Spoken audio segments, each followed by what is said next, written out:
This is section 10.3, and this is on combinations. So we talked about permutations in the last section. So this one we're going to talk about combinations. If we get out the formula sheet, you can see that so far we've talked about theoretical probability. We talked about this one, sort of. We talked about the probability of an event and its complement. So this one will come into play a little bit later, but it is similar to, it's a version of that probability of an event and its complement. We talked about the fundamental counting principle, the definition of factorials, and we did permutations in the last section. We also did the permutations of repetition, when some items are repeated. So we have that formula. So we're down here on the formula sheet to combinations.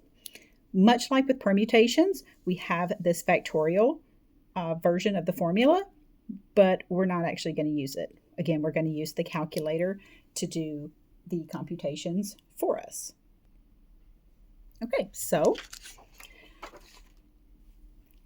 in the last section, we learned that permutations are these arrangements where two things happen. We have no repetition and order is important. Combinations are very similar. They're arrangements where there's no repetition, but in this case, order is not important. So with permutations, order is important, and with combinations, order is not important. So the first example is going to address this. Like, how do you know when order is important and when it's not? Sometimes it's explicitly stated, and sometimes, most of the time, it's not. You have to just kind of know based on the situation. So homework problems 1 through 8 have us labeling some situations as either permutations or combinations. So let's dive right into those. So electing 2 senators from a list of 10. Does it feel like the order in which they're elected is important? Like if you elect one senator first and then the next one second, does it change anything? Is it any different than if you elect the other one first and the other one second? Well, no, because senators don't have any kind of hierarchy. Okay, so the only time when order is going to be important is when there's some kind of hierarchy.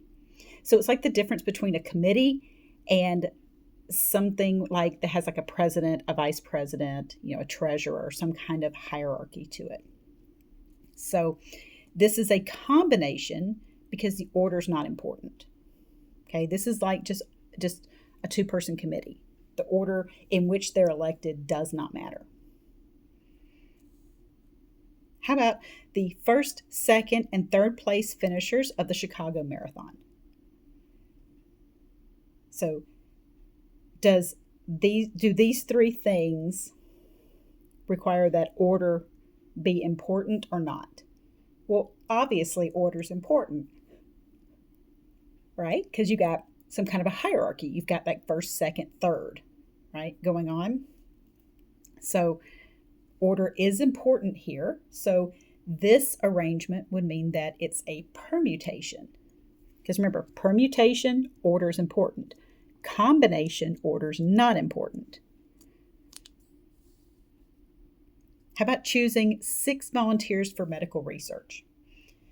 Do you think that requires that order be important?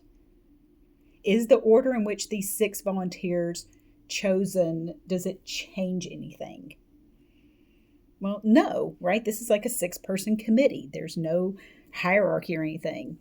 So this is a combination because the order is not important.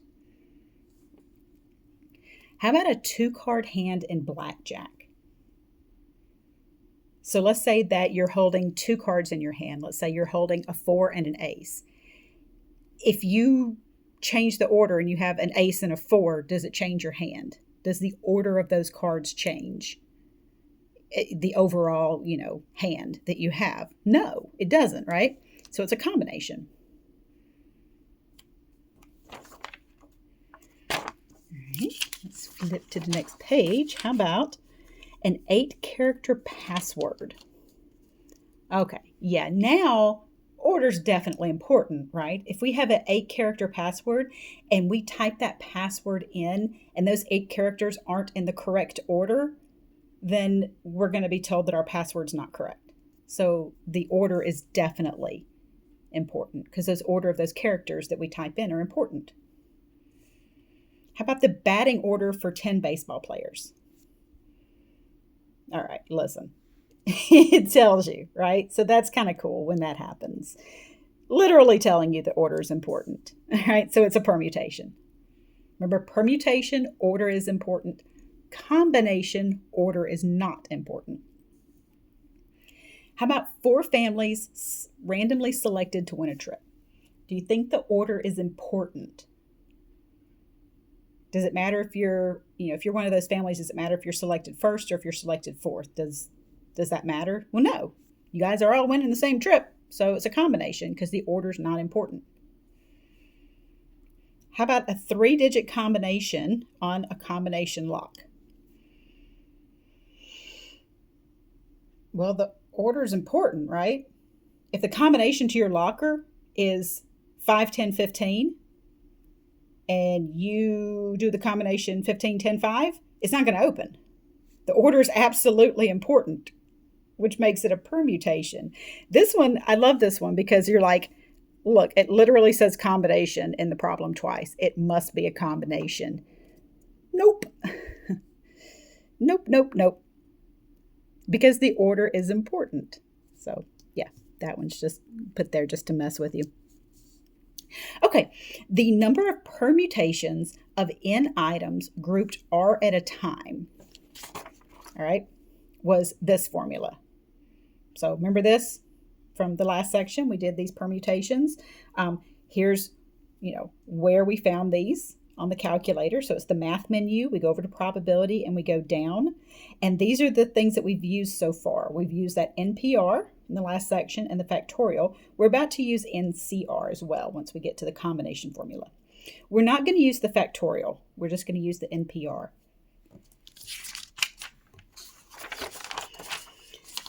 The number of combinations of n total things grouped R at a time is given by this formula. Again, we're not going to use that factorial formula.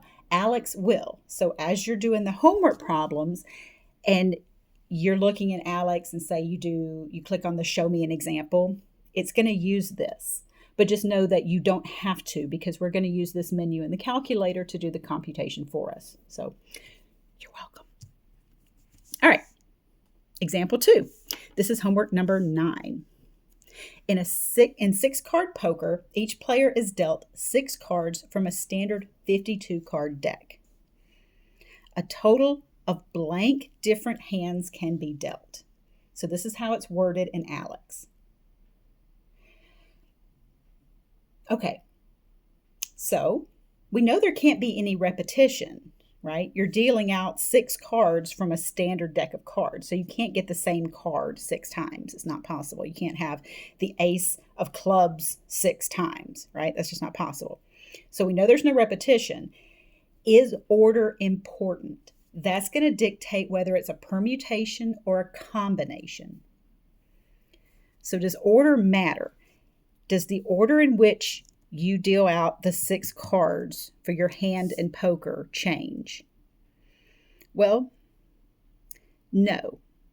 Remember, like the blackjack problem on in the previous example, if you have 6 cards in your hand and you rearrange them, you still have the same hand of cards. If you have a full house in your hand and you rearrange them, you still have a full house. So the order in which the cards are does not matter, okay? So because the order of those 6 cards in your hand does not matter, it's a combination. Right? The combination is n total things grouped R at a time. N total grouped R at a time. So we have a total of 52 cards, and we're looking at them 6 at a time. Okay, so we're going to use the calculator to go from here to my answer. This is how it's going to look when you type it in. I'm not going to use this formula. Okay. If you want to use that formula, if you like what Alex is doing and you feel like you can understand it better, go for it. I'm not going to stop you. Okay. I'm just trying to help you shortcut some of these things. All right. So if we're going to put 52 combination 6 into your calculator, here's how it's going to look. We first need to type in 52. Then we need this NCR menu, this command. So it's under the math button, the probability, and then it's down here, option 3, NCR. Do not hit enter just yet. Look, if you hit enter, it's going to tell you it's a syntax. It means you typed in something the calculator doesn't understand. So look, if I arrow down and go to, it's blinky blinky right there. It's saying, hey, I need something else here. I can't finish this request of yours without another number. And that's because we're missing this 6. So here we get this 20,358,520 different 6-card hands that can be dealt from a 52-card deck. All right, so it was important to analyze the problem, and the difficult thing here is trying to figure out, hey, does order matter or not? So rule of thumb is that, hands of cards, the order does not matter. They're going to be combinations. All right, let's go on to the next page.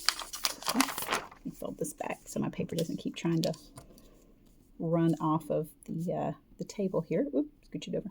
So this is homework number 10. How many ways can a student pick 5 questions from an exam containing 7? All right, so you have 7 questions on an exam, and the teacher says, hey, pick 5 of them to answer. Does it matter which order you pick them in? Does it make it easier or harder or any different if you pick them in a different order?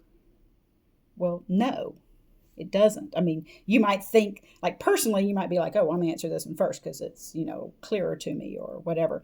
But no, the order really does not matter. So it's a combination. So we get this combination of n total objects grouped r at a time. So I have 7 total questions. Let me highlight that. And I'm grouping them 5 at a time. So if I put that in the calculator, so we have 7 math, probability, NCR, 5. That gives me 21. And I usually make this little note down here of use calculator because I don't want you to look at these notes later and wonder, well, how did I get from here to here? I just write this little love note to you so that when you look back at it later, you'll know how you did that. Okay, let's pause right here. If you get these numbers backwards, what happens? So let's say that you put in 5 NCR 7. You're going to get 0. That's because there's no way to choose 7 things from 5. That's like giving you a 5-question test and telling you to pick 7 different questions. It's not possible. So that's why the answer is 0. So I say that because if you happen to get these numbers backwards, okay, and you get an answer of 0, that is an indication for you that, okay, hey, I messed something up. Oh, okay. How many ways, so this is the same question, same scenario here. Now, how many ways are there if the student is required to answer the first and the last question? All right, this makes it a lot more, hard to think through here. We have 7 questions, okay? You're required to answer the first and the last, okay? Requiring the first and the last removes these 2 choices from both the total and the group size. All right, so basically locking those in place, let's just remove those from the total and the group size. Okay. So what that means is you are now picking 3 questions from 5. Because once you lock these 2 in, there's no more choice in there. So the whole idea of combinations and permutations is arrangements and different choices, right? If you're taking away those choices, then, those are not going to factor into your permutations or combinations, in this case, combinations. So because these are 2, first and last, there's 2 questions, I took 2 away from both the group size and the total. It's still a combination. All right, so it's still a combination. Now I did that in blue because up here I said, hey, that's a combination because the order didn't matter. Okay, so this is 5C3. We're going to use the calculator. So it's 5 math probability NCR 3.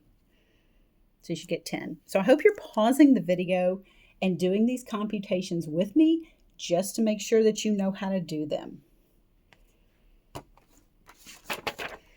All right, one last page. Example 4 is homework number 11. So Coca-Cola comes in 2 low-calorie varieties, Diet Coke and Coke Zero. If a promoter has 9 cans of each, how many ways can she select 3 cans of each for a taste test? Okay, so does order matter? Well, no. If you're just picking 3 cans, the order in which you pick them really doesn't matter. So we have to pick 3 cans from the Diet Coke and then 3 cans from the Coke Zero. And she has 9 cans of each. So this is going to use the fundamental counting principle because I have arrangements of the Diet Coke and then I have arrangements of the Coke Zero. So this was way back when we talked about, I say way back 2 sections ago, when we talked about the fundamental counting principle, and we have the number of arrangements of this, and these are in succession. So that's that multiplication there. So the number of ways to choose 3 cans of Diet Coke from 9 is this. The number of ways to choose 3 cans of Coke Zero from 9 is this. And then I'm going to multiply those 2 together. So I am going to do these. So 9 math probability. This is a combination because the order in which I pick these cans does not matter. So 9C3 is 84. Now, you don't have to put 9C3 in your calculator again. It's still going to be 84, I promise you. If it was 84 here, nothing's changed. So it's 84 times 84. So we get 7,056. So this one's actually, fairly easy compared to some of the homework problems, but I feel like the multiplication in here is what's going to throw you off, and you're going to overthink it. Okay. Example 5. How many ways can 2 cars and 3 trucks be selected from 8 cars and 11 trucks? This one is very similar to this one. We have that fundamental counting principle. This, arrangements happening in succession. Okay. So here you can see by my highlights what's already going to happen, right? We're picking 2 cars from 8 cars and 3 trucks from 11 trucks. Now, here's a clue. In probability, the word and translates to multiply. Or is going to be add, and is going to be multiply. So, does the order matter? Well, no. I mean, if you're just pulling out 2 cars from 8, the order in which you pull them out does not matter. So it's a combination. So I get the cars. I have 8 total, and I'm choosing 2. And I have 11 trucks, and I'm choosing 3. So pause the video and do those 2 computations, those 2 combinations. Make sure you get those 2 numbers, then multiply those together and make sure you get the same answer that I get. So 8, math, probability, NCR 2 is 28. And then 11, NCR 3 is 165. So 165 times 28 is 4,620. So I always like to redo these computations just to make sure I didn't make a mistake when I did them the first time. Okay, so that finishes up section 10.3 for us.